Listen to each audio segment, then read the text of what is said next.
content ni atin. Nakakatuwa na nakakahiya. Ba't yun mang ganyan? Uy, ate, ano ka ba? Taga-Saudi ako. Grabe naman yan, ay. Talagang may butas talaga yung panty namin.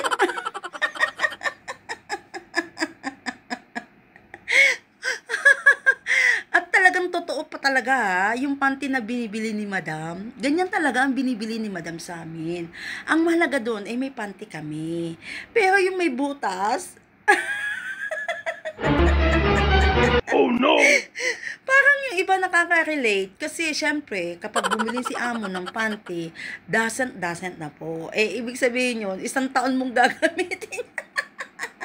Ang masama pa po, kapag ka nagpakita ka ng hindi maganda sa amo mo, yung isang doesn't na yun na panty, hindi na po mauulit yun. So yung 1 year uli, di ba 2 years? Yung 1 year wala kang panty. Kaya, yung panty na yung nakakaang taon mo, yung pa rin ang gagamitin mo hanggang sa matapos yung kontrata mo. Kaya nga may butas. Uy, ate, ano ba naman yan? Ang mahalaga po, kahit po ang panty namin ay may butas, ang pera na kinikita po namin ay napupunta po sa mga mahal namin sa buhay. Okay lang po yun. Kahit nabutas po ang panty namin, may sinulid naman, di ba? May karayong. Ang dami. Tingnan nyo ha. Papakita ko sa inyo ha. Talagang binili ni amo sa akin. Para nga naman kapag mabutas ang panty. Ayan, tahiin daw, tahiin. O, diba? Ang dami. Ito pa, o. Ayan pa, o. Ayan pa. Ay, isang ko ba nailagay? Nandito pala. Ayan, nailagay ko dito lahat. No, 'di ba? Kaya kung kayo gusto niyo magpunta ng Saudi at gusto niyo makatulong sa pamilya ninyo, aba, magpunta na po kayo ng Saudi. Bakit po?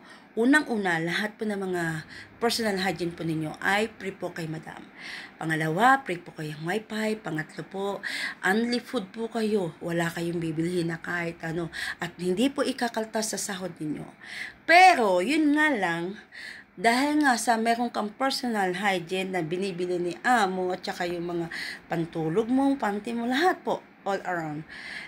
Sa amo po yun. So, magtiis po tayo mga Saudiya na mga katulong. Kung ang mga panloob mo ay nabubutas na po, anong ginagawa po nito? O, diba? Anong ginagawa niya? Kaya nga tayo binilihan ni madam yun para tahiin ang mga butas-butas. Pero ang mahalaga, ang amin pong part ay hindi po nabubutas. Kasi nga po, dito sa Saudiya, bibihira lang po yung lumalabas. Siyempre, mahigpit po dito.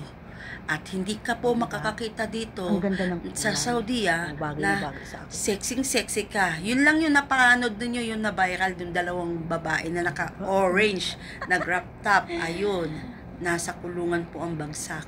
Pero po, bibihira lang po dito sa Saudiya yung mga katulong po nandito. Kaya, ang amin pong hinaharap ay talaga pong masikip yan. Wala po yung butas. Ang ganda nito. Kaya kayo kung saan man kayong lupalop na bansa, wala naman din akong alam sa life ninyo. Buhay na rin ninyo yan. Butas man yun, hindi. Buhay nyo na po yan. Wala po akong paki doon. Umalaga po, ako po ay nasa Saudi. Ako tatrabaho ko ng matangan. Yun lang, walang ipon. Kasi nga po, sa dami pong mga problema, pagsubok na hinarap, ang pamilya, pero okay lang po yun. Kahit wala po tayong bahay na maganda, wala tayong magarang kotse, wala tayong mga mamahaling alahas. Sa panahon ngayon, ay hindi na po yan mahalaga. Ang mahalaga po ngayon ay gagawa po tayo ng mabuti sa ating mahal sa buhay, sa mga tao, at magbalik loob sa Diyos. Kasi yan po talaga ang sa huling hantungan, yan po ang sisingilin ng Diyos sa atin. Kung ano po yung nagawa natin mabuti dito sa lupa. Hindi po yung mga bagay-bagay. Bye-bye! I love Saudiya!